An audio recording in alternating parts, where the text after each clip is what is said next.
내가 내 하나님 여호와께서 내게 주시는 땅에 이르러 그 땅을 차지하고 거주할 때에 만일 우리도 우리 주위의 모든 민족들 같이 우리 위에 왕을 세워야겠다는 생각이 나거든.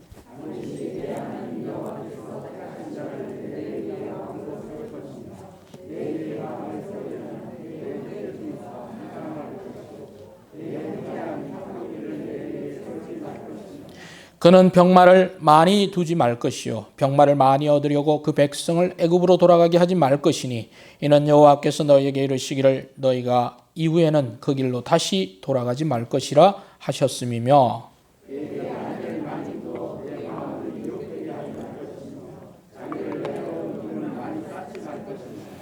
그가 왕위에 오르거든 이 율법서의 등사본을 레위 사람 제사장 앞에서 책에 기록하여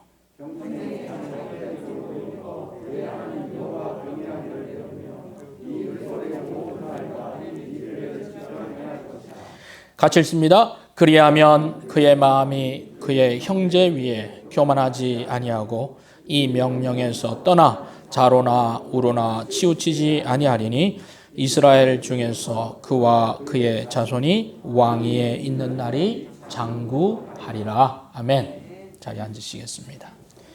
혹시 여러분들 중에 또 이 자리에 계신 분들 중에 자기 조상이나 저기 윗대에 왕족이신 분이 혹시 계신가요? 옆에 분에게 한번 물어보세요. 혹시 왕족이십니까? 옆에 분에게 물어보세요. 그럴 수도 있어요. 진짜로. 예. 혹시 왕족 아니세요? 이렇게. 혹시 있으세요? 예. 우리 조상이 유명한 왕이다. 유명하지는 않지만 왕이다. 그런 분 있어요? 옆에 분? 예. 그럼 우린 다 평민이네요? 예. 서민. 평민, 서민. 그렇죠? 예. 얼마 전에 그 2022년 9월 8일 돌아가신 엘리자베스 2세 여왕이 있습니다. 하도 오랫동안 엘리자베스 2세를 들어가지고 이분이 언제적부터 계셨는지 잘 모르겠어요. 보니까 이분은 1926년 탄생하셨습니다. 1926년 그래서 22년 9월 8일 날 돌아가셨으니까 96세를 사셨습니다. 영국 여왕은 영국만의 왕이 아니라 영국 영으로 하고 있는 전 세계 16개국 그리고 기타 국의 영토를 가지고 있는 영국 연방의 왕이라고 합니다. 그래서 공식 호칭은 영연방 엘리자베스 2세 여왕 폐하입니다. 1952년에 아버지 왕대는 조지 6세의 뒤를 이어 26살에 왕위에 올랐습니다. 여자 왕으로 26살에. 그리고 영국을 70년 동안 몇 년요? 70년. 여러분 도대체 몇 년을 해야 좀 놀라시겠습니까? 좀 놀래주세요. 70년. 와, 놀랍죠? 70년을 재위했습니다. 이 26살에 여왕이 되어서 96세에 돌아가셨으니까 70년 동안 여왕으로 활동을 한 거죠.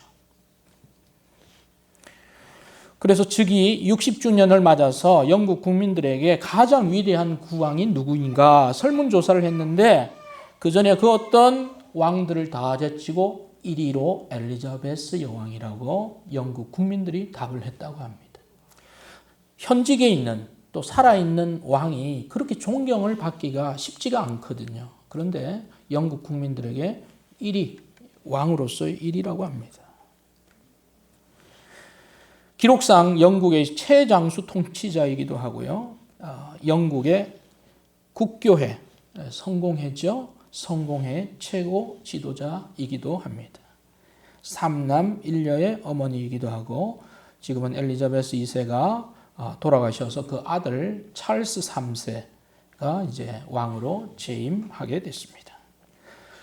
그녀가 70년 동안 있는 동안에 영국의 총리가 15명이 바뀌었습니다. 미국의 대통령이 14명이 바뀌었습니다. 교황이 7명이 바뀌었습니다. 영국 국교회 총독이 6명이나 바뀌어졌습니다.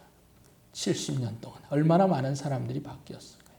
그러나 그녀는 70년 동안 그 역할들을 감당을 했습니다.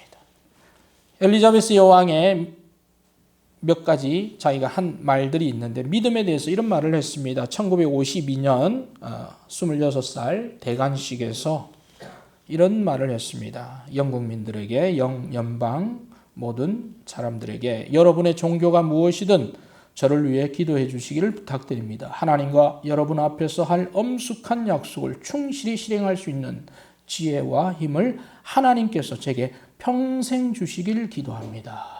그렇게 요청을 했습니다.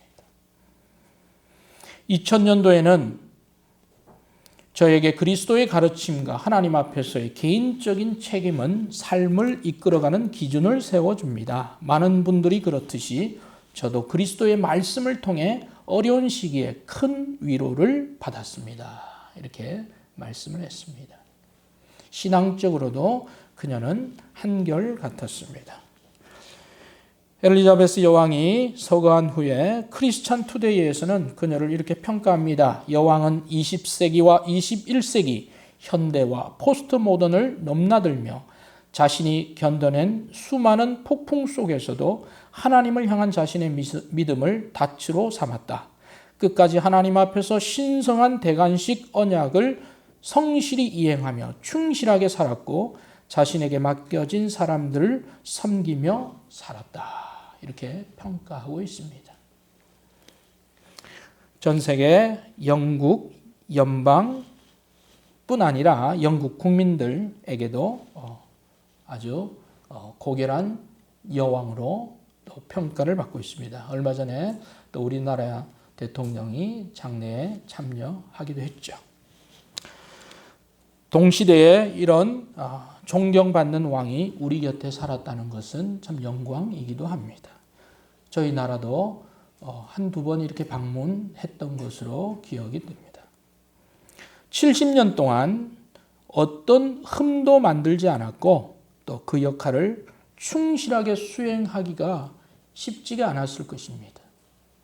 어떻게 구설수에도 오른 적도 없습니다. 또 사람들에게 어떤 흠이 될 만한 일을 남긴 적도 없습니다.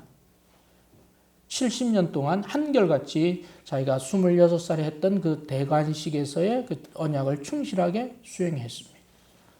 어떻게 가능할까 생각을 해봤습니다. 아마 남자라면 가능했을까 이런 생각도 해봅니다. 남자 왕이라면 이런 일 저런 일 흠이 여러 가지가 있을 수도 있고 실수도 있지 않았을까 생각했는데 여자로서 70년을 한결같이 꼿꼿하게 이렇게 하나님 앞에서 또 그 왕으로서 살아간 사람은 참 특별하다 생각이 듭니다. 이 여왕의 이름이 무엇입니까? 엘리사벳이죠. 엘리사벳은 성경에 보면 누구의 어머니로 나옵니까? 요한의 어머니죠. 엘리자베스 2세잖아요. 그렇죠? 그의 믿음, 그의 신앙, 또 그의 인격 아주 표상이 될 만합니다. 오늘 성경은 왕에 대해서 말씀하고 있습니다. 왕의 자격과 왕이 주의해야 될 사항들을 언급하고 있습니다. 오늘 이 말씀을 통해서 우리는 하나님이 우리 모든 성도들의 왕이 되십니다. 여러분 믿으십니까? 왕 중에 왕이시죠. 우리 하나님은 왕 중에 왕이십니다. 그리고 베드로 사도는 우리 성도들을 가리켜서 왕 같은 제사장으로 말씀하셨습니다. 우리도 왕으로 왕 앞에서 살아갈 사람들입니다. 그래서 왕 앞에서 왕으로 살아갑시다. 이런 제목으로 오늘 말씀을 좀 보기를 원합니다. 오늘 본문 14절을 보면 이렇게 말씀합니다. 내가 내 하나님 여호와께서 내게 주시는 땅에 이르러. 그 땅은 어떤 땅입니까? 바로 가나안 땅입니다. 약속의 땅입니다. 아직 도착하지 않았습니다. 그 땅에 이르러서 그 땅을 차지하고 거기에 거주할 때에 가정해서 말하고 있습니다.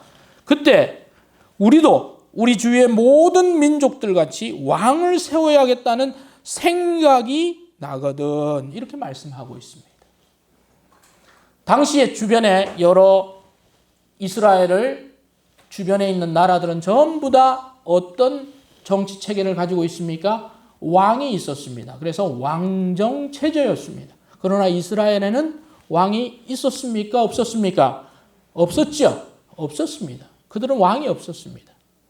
이스라엘의 그 역사를 여러분 한번 기억해 봅시다. 먼저 하나님께서 천지를 창조하셨습니다. 그래서 창조 시대가 있었습니다. 그렇죠? 창조 시대 이후에 이스라엘에서 이제 하나님께서 사람들을 부릅니다. 믿음의 사람 누구를 부르셨습니까? 아브라함, 그리고 그의 아들 이삭, 야곱, 요셉, 이들을 가리켜서 우리는 족장들이라 그럽니다. 그래서 족장 시대가 이제 시작이 됐습니다. 족장 시대 이후에, 요셉 이후에 이제 그들이 이집트로 가서 종살이를 했습니다. 430년 동안 종살이를 하다가 이제 하나님께서 인도자 누구를 부르셨습니까? 모세를 불러서 출애굽 시대를 맞이하게 됩니다. 출애굽을 합니다. 40년 동안 광야 시대를 거쳤다가 그들이 이제 어디로 들어갑니까? 바로 약속의 땅으로 들어가죠. 약속의 땅으로 들어가서 무슨 시대가 벌어집니까? 바로 하나님이 선택하고 하나님의 사람, 하나님께서 기름 부으신 사사들이 그 땅을 이제 다스리기 시작합니다. 그래서 사사 시대가 시작이 됐죠. 우리가 아는 삼손, 기드온, 이들이 다, 이거 보여주면 안 되는데 보여주세요. 이 그림 보면 이 그림만 자꾸 보려고 그러기 때문에 사사 시대가 이제 시작이 됐습니다. 사사 시대 이후에, 사사 시대가 한 400년 정도 됩니다. 그러다가 오늘 본문에 나온 것처럼 이제 왜 우리나라는 뭐가 없어요? 왕이 없어. 왜 옆에는 왕이 있는데? 그래서 이제 우리에게도 왕을 주세요. 왕을 세우자. 이렇게 막 여론이 들끓었어요. 그래서 어쩔 수 없이 이제 사무엘이 그 백성들의 그 왕을 세우자는 그것을 수용해서 왕을 세우는데 첫째 왕이 누굽니까? 사울. 2대 왕이 누구죠? 다윗. 3대 왕은 솔로몬. 이때까지는 무슨 왕국이에요? 통일 왕국이다 이 말이죠. 이스라엘이 하나가 되었던 때예요. 그런데 그 솔로몬 이후에는 남쪽 유다 지파와 베냐민 한 지파만 남쪽 유다로 가게 되고 북쪽은 나머지 10개 지파가 우리는 솔로몬 그리고 그 아들 르호보암을 반대한다. 그렇게 해서 여로보암이 이 북이스라엘을 세웁니다. 그래서 분열 왕국이 시작이 됩니다. 그렇죠? 분열 왕국. 여러분 좀 보이시나요? 분열 왕국. 분열 왕국 이후에는 이제 북이스라엘이 일찍 204년 정도 존속을 하다가 멸망합니다. 그리고 남유다는 350년 정도, 150년 정도 더 존속을 하다 멸망되고 바벨론에 의해서 멸망이 돼서 포로로 잡혀가죠. 그래서 그 이후에 포로들이 귀환합니다. 1차, 2차, 3차. 그래서 한 430년경에 포로들이 다 귀환해요. 기원전 430년경. 그리고 그때부터는 암흑기가 시작됩니다. 그래서 그 시간을 예수님이 오시기 전 400년 정도 기간을 중간기라고 말하고 있습니다. 그러니까 구약과 신약, 예수님이 오신 그 중간.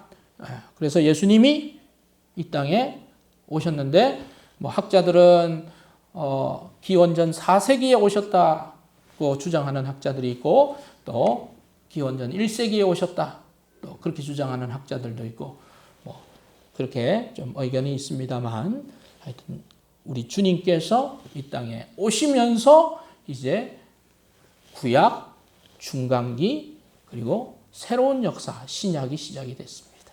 그것이 바로 이스라엘의 이 역사입니다.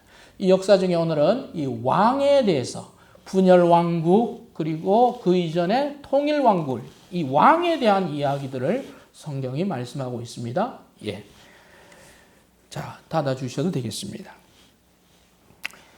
자, 그러면 여기 보면 14절에 이렇게 말씀하고 있습니다. 왕을 세워야겠다는 생각이 나거든. 그랬습니다. 왕이 필요하다 이런 의견들을 주변에는 다 왕들이 있으니까. 그런데 이스라엘은 왕이 없으니까 쉽게 일사불란하게 움직이지도 않죠. 국방도 약하죠. 뭔가 허술해 보이죠. 그러니까 우리도 왕이 필요하다. 왕정체제로 가자. 지금 그런 생각이 들 수 있다. 모세가 예언하고 있습니다. 그런데 이 예언 이후에 500년 이후에 실제 이스라엘은 왕정체제로 들어가게 됐죠. 그것을 지금 말씀하고 있습니다.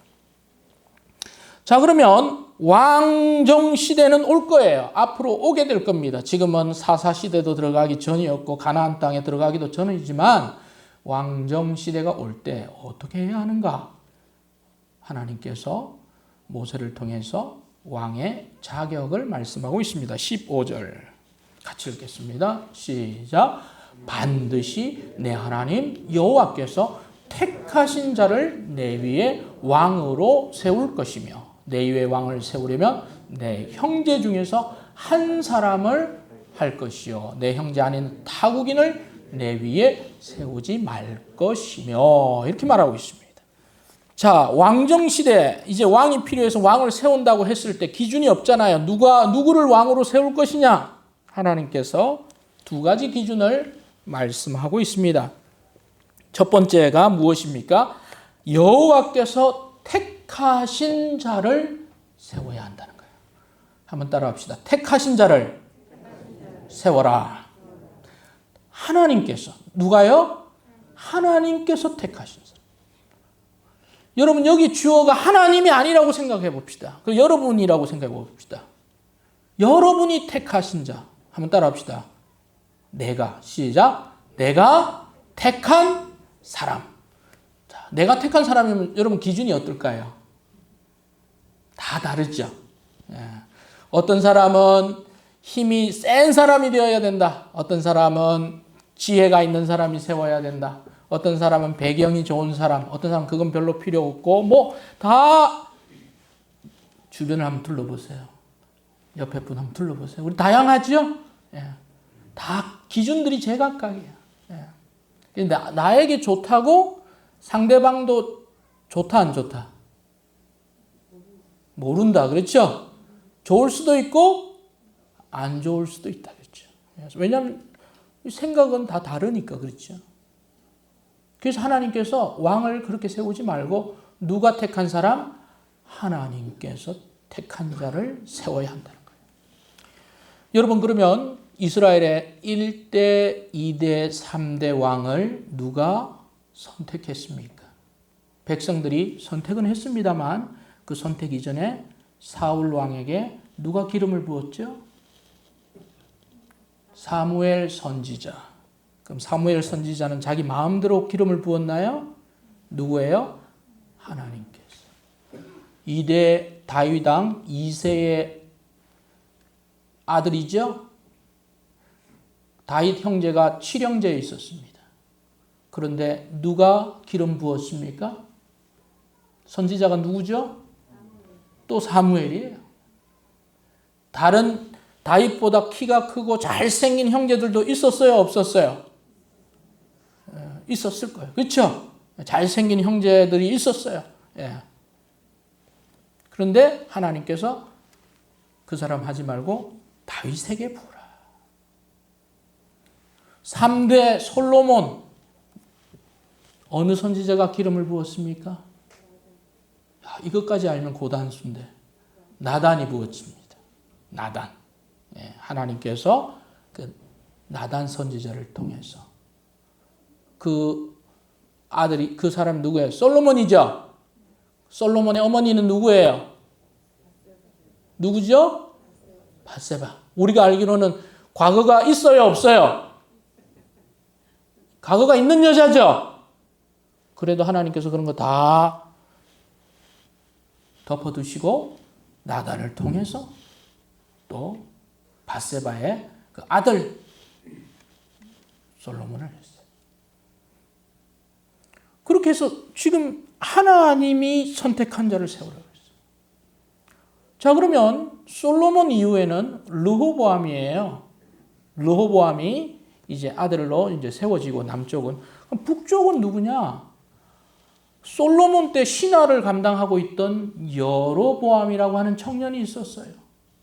그런데 여로보암이 아주 성실하게 왕의 신하로서 열심히 솔로몬을 도왔는데 보니까 이 솔로몬이 마음이 이 왕 말기에 보니까 하나님에서 점점 멀어지는 거예요. 그래서 자기 마음대로 막 하는 거예요. 그러니까 하나님의 마음이 솔로몬에게서 떠나게 됩니다. 그러면서 여로보암에게 선지자를 보내가지고 내가 너에게 이스라엘의 10지파를 붙여주겠다.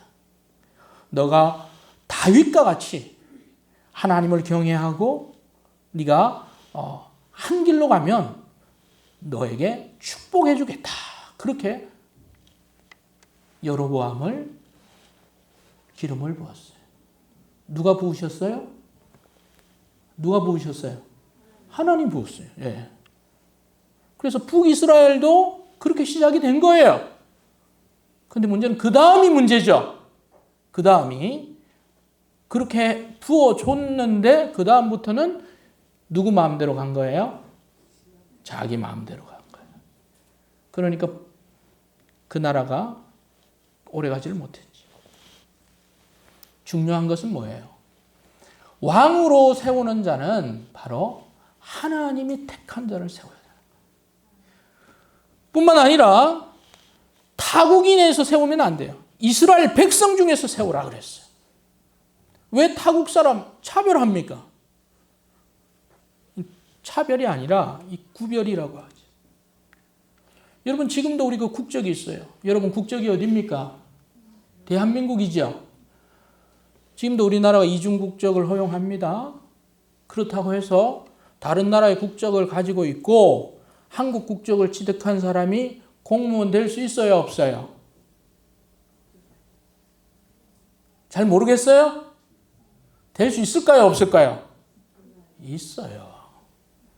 근데 저기 대통령까지 할 수 있을까요, 없을까요? 잘 모르겠어요? 할 수 없어요. 장관도 저기 미국 시민권자가 장관 된 사람 후보 지명했다가 국적 때문에 탈락한 사람들이 많아요. 그래서 우리나라 공무원법에 보면 복수 국적자의 공직 임용은 허용하되 국가 안보와 보안과 기밀과 외교, 기타 중요 정책 결정 및 집행 업무 등 그 직무상 부적합한 분야나 직위에 한해 임용을 제한할 수 있도록 대상 분야 및 직위를 명확하게 규정할 필요가 있다. 그렇게 말하고 있어요. 동일하죠? 대한민국의 의사결정을 대한민국 국적 출생하고 여기서 자란 사람이 결정하는 것이 지극히 당연한 원리죠. 근데 다른 나라 사람이 똑똑한 사람이 왔다고 해가지고 그 사람 마음대로 하게 내버려두면 그건 또 혼란이 생기겠죠. 마찬가지.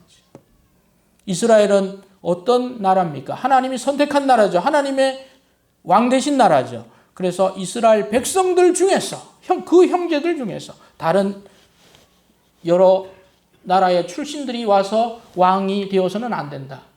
그래서 바로 그런 두 가지 자격 조건을 준 거예요.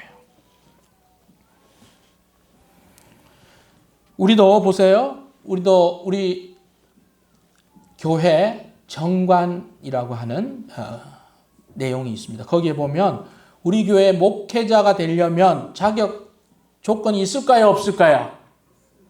당연히 있죠. 우리 교회의 목회자가 되려면 신학교를 졸업해야 돼요? 안 해야 돼요? 해도 되고 안 해도 되고. 그러면 안 되죠. 그렇죠? 신학교를 졸업하든지 아니면 우리 신학교와 유사한 인정될 만한 그런 신학교를 졸업한 자의 하나다. 그렇게 말하고 있어요. 예. 그러니까 어떤 조건이 있죠. 자격이 있어요.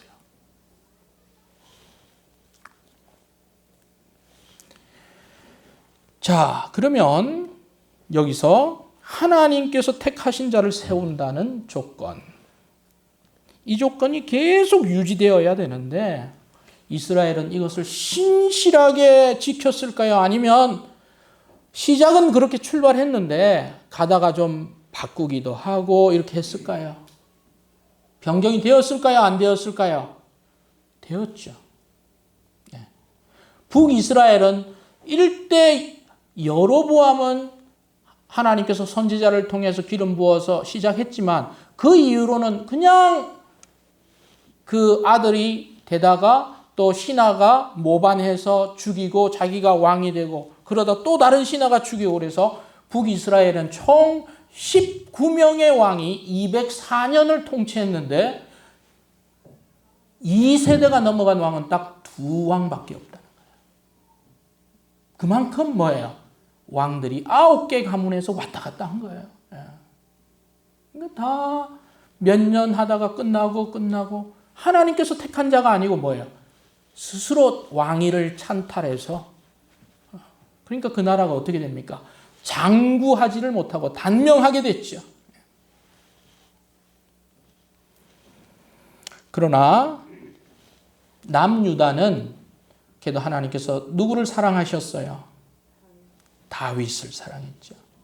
그래서 너의 후손들이 왕이 될 것이라고 예언했던 것처럼 344년 동안 20명의 왕들이 나왔는데 전부 다 다윗의 가게에서 나왔습니다. 물론 그 중에 악한 왕도 있습니다. 대부분이 악했고 우리가 기억하는 한 3명 내지 4명 정도만 선한 왕들이 있었지만 그래도 그들은 다 다윗의 후손들이었어요. 하나님께서 택하신 사람을 세운다는 것은 무슨 뜻입니까? 하나님의 뜻에 우리의 생각을 맞추겠다는 것입니다. 신앙생활에서 내 자신의 생각이, 우리의 생각이 하나님의 뜻을 받아들일 수 있도록 우리는 열어야 하는 줄로 믿습니다. 아멘? 하나님의 뜻과 내 뜻이 불일치되지 않도록 하나님의 뜻이 내 뜻이 될 수 있도록 일치시키는 과정이 신앙생활인 줄로 믿습니다. 그래서 하나님의 뜻이, 하늘의 뜻이 나의 뜻이 되어야 하는 것입니다. 그 하늘의 뜻과 내 뜻이 갈등을 일으키거나 또는 하늘의 뜻은 명백한데 내가 그것을 거절하거나 그것은 하나님 보시기에 좋은 모습이 아닌 것입니다.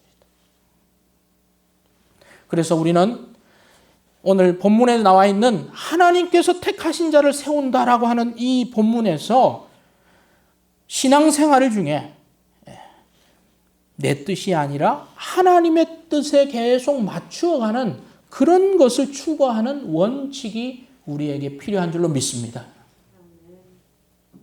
일상생활에서 그렇습니다. 우리 젊은이들이 직장을 선택할 때 돈 그것만 쫓아가면 안 되죠. 돈 많이 주는 것만 생각하다 보면 다른 나라에서 스파이 시켜줄게. 취업할 수 있나요 그러면? 아니죠. 그거는 그 하나님의 뜻이 아니죠. 그거는 그렇죠? 그런 것들은 또는 다른 사람을 해약하는 그 유명한 보이스 피싱 업체 갈 수 있어요? 안 되죠. 겉은 멀쩡하고 돈도 많이 준대요. 사기치는 그런 업체 가면 되겠어요? 아니에요. 취업의 문제, 또 직업을 선택하는 거에 있어서 물론 직업에 기천이 없습니다만 여기서 말하는 직업 중에 사회에 유익이 되지 않는 것을 말씀합니다. 자녀를 양육하는 거에 있어서 내 마음대로 내 뜻대로 하는 게 아니죠. 누구의 뜻이에요? 하나님의 뜻과 하나님의 교양에 맞추어야죠. 가정을 세우는 데 있어서 우리가 다 일상생활에 있어서 하나님의 뜻에 맞추도록 가는 우리 일들이 필요하다는 거예요. 신앙생활, 교회생활도 마찬가지입니다. 어떤 계획을 세우고 활동하고 절차를 세워서 하게 하는 이 면에 있어서도 우리가 하고 싶은 대로 하면 안 되죠. 그래서 성도 여러분, 이 하나님께서 선택한 자가 왕이 될 수 있다. 하나님께서 선택할 수 있는 기회를 드린다는 의미는 하나님께 결제 서류를 보여드리는 여러분들 되기를 바랍니다. 아멘? 하나님께 결제 맡고 하나님께 결제를 맡아야 됩니다. 그러지 않고 선결제하지 마시고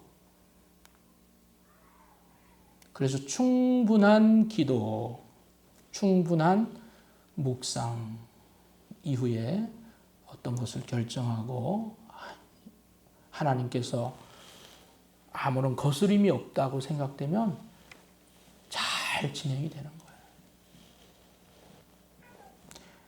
하나님께서 선택한 자를 세운다는 원리가 여러분 일상에서 적용되기를 소망합니다.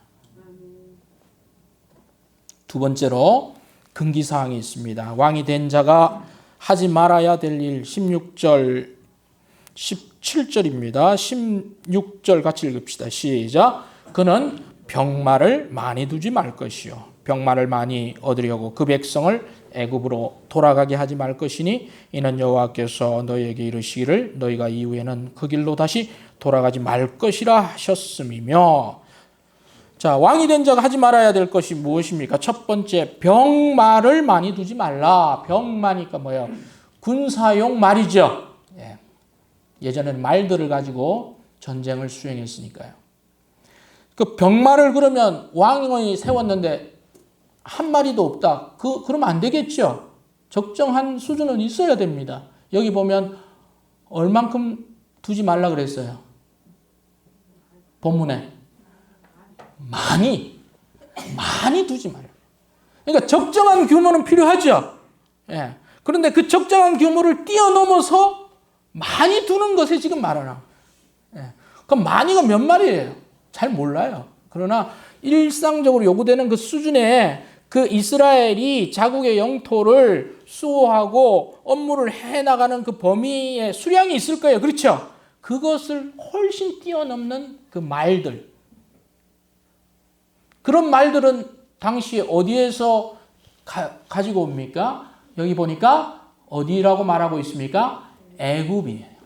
그 말의 주산지 애굽에서 당시 말들을 많이 이렇게 교역도 하고 데리고 왔어요.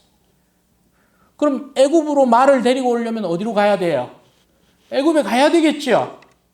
근데 애굽으로 가지 말라 그랬어요. 왜 가지 말라 그랬을까요? 애굽은 어떤 곳이었어요?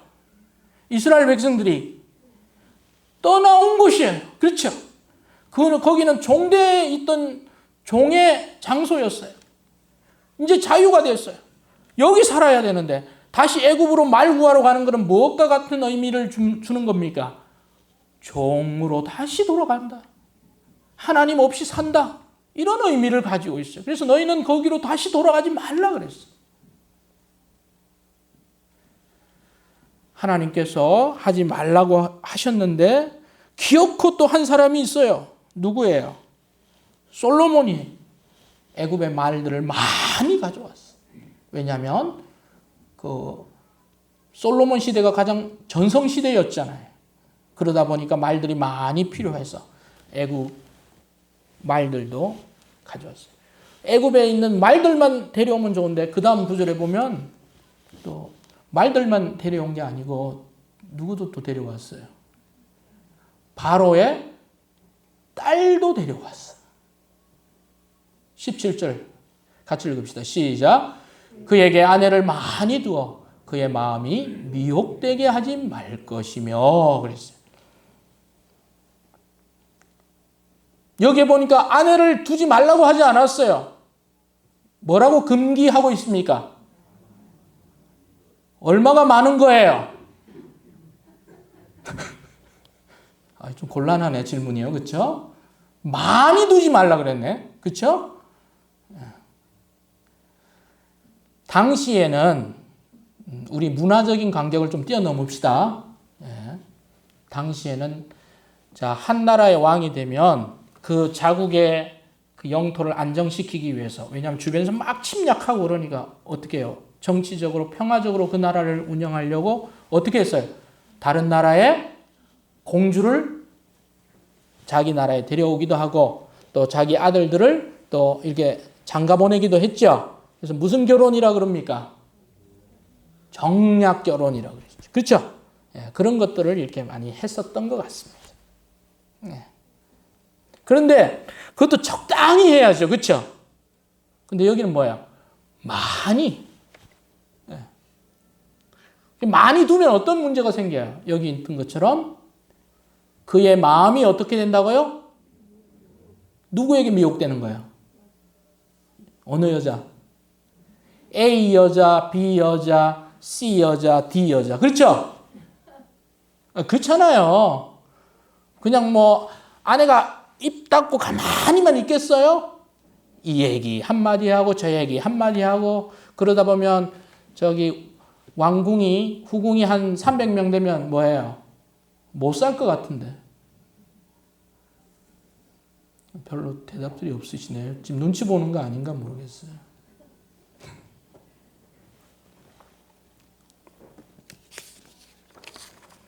솔로몬 열왕기상 11장 1절 4절에 보니까 이렇게 나와 있어요. 솔로몬 왕이 바로의 딸 외에 이방의 많은 여인을 사랑하였으니 곧 모압과 암몬과 에돔과 시돈과 헷 여인이라. 여호와께서 일찍이 이 여러 백성에 대하여 이스라엘 자손에게 말씀하시기를 너희는 그들과 서로 통혼하지 말며 그들도 너희와 서로 통혼하게 하지 말라. 그들이 반드시 너희의 마음을 돌려 그들의 신들을 따르게 하리라 하셨으나 솔로몬이 그들을 사랑하였더라. 왕은 후궁이 700명이요 첩이 300명이라. 그의 여인들이 왕의 마음을 돌아서게 하였더라. 몇 명이에요? 그래도 우리나라 어느 왕보다는 좀 적네요. 그렇죠? 그것도 좀 과장된 면이 있을 것 같아요. 우리나라 그 의자왕인가요? 그건 좀 과장인 것 같고 여기는 보세요. 후궁이 700이요. 첩이 300이니까 합이 1000명이네. 어떻게 사는지 몰라. 이 정도면 많은 거죠? 많은 걸 넘어서 과한 거죠. 그렇죠? 결국 뭐예요? 이 얘기 저 얘기 다 하다가 이것도 허락해주고 저것도 허락해주고 막 허락해주고 보니까 결국은 뭐예요? 하나님 여호와 단일 신앙이 아니고 자기들 나라에서 외롭다, 뭐 가져와야 된다, 고향 생각난다. 그러니까 막 그 동네에 있는 신들, 잡신들 다 오게 한 거죠. 그렇게 된 거예요. 한번 따라 합시다. 한 사람으로 만족합시다. 옆에 분 보면서 빨리 얘기하세요. 자, 한 사람으로 만족합시다. 많이 둘 생각하지 마세요.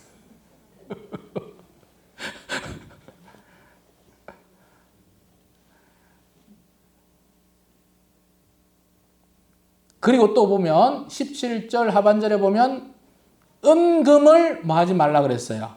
많이. 쌓지 말라고 하지는 않았어요. 하나님께서 재물을 취하지 말라고 하지 않았어요. 재물이 있어야죠. 그렇죠? 있어야 밥도 먹고 베풀기도 하고 사주기도 하고 주님 일도 해요. 그런데 뭐예요?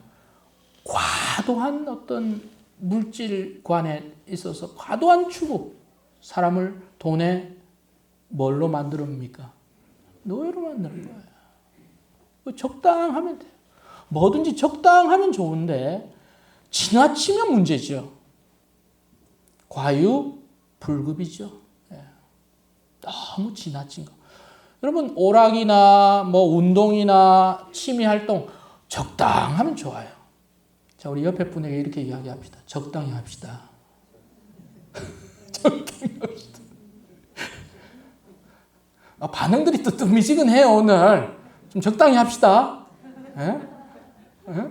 적당히 하면 좋은 거예요, 그렇죠? 그런데 월요일도 축구하고, 화요일도 축구하고, 수요일도 축구하고, 금요일도 축구하고, 주일은 주일이야. 그건 좀 문제가 있다, 그렇죠? 그럼 축구 선수를 하든지 적당해야 돼. 뭐든지 적당하면 좋은데 우리가 좀 치우치게 되죠. 네. 그게 삶의 밸런스인데 그것이 참 잘 안 되는 것 같습니다. 그래서 두 번째 주의사항은 뭐예요? 많이를 주의해야 돼요. 많이. 그래서 지나친 욕심을 버릴 필요가 있습니다. 적절한 것은 필요합니다만 지나친 것은 주의해야 돼요. 과도한 것은 항상 문제를 야기합니다. 그리고 여러분 군사력 그리고 많은 후궁들 그리고 어떤 많은 재산보다 우리가 더 의지해야 할 분, 첫 번째로 의지해야 될 분은 누구예요? 하나님을 의지해야죠. 나 돈 있어. 나 힘 있어. 그렇게 의지해서는 안 되는 것입니다. 그것은 후순위가 돼야 됩니다. 하나님이 나의 첫 번째, 여러분의 첫 번째 자리에 있기를 소망합니다. 세 번째로 왕이 지켜야 할 것이 있습니다.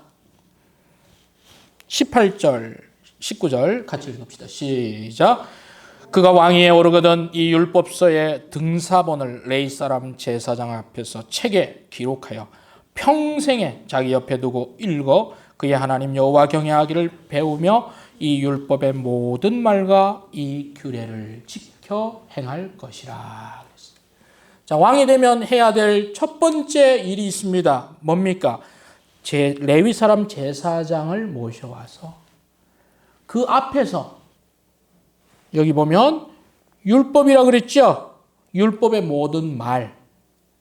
당시의 율법이라고 하면 창세기, 출애굽기, 레위기, 민수기, 신명기, 모세오경이죠. 모세오경을 직접 등사하라 그랬어요. 등사하라니까 무슨 말이에요? 직접? 당시에는 복사기가 있었어요? 없었어요? 카메라가 있었습니까? 없었습니까? 없었죠. 그러면 누가 써야 돼요? 제사장이 쓰나요? 왕이 쓰는 거예요. 자기가.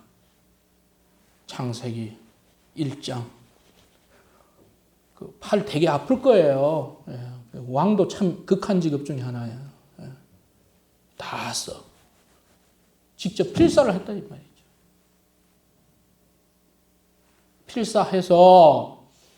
필사했다고 끝난 게 아니죠. 그것을 어떻게 해라고요?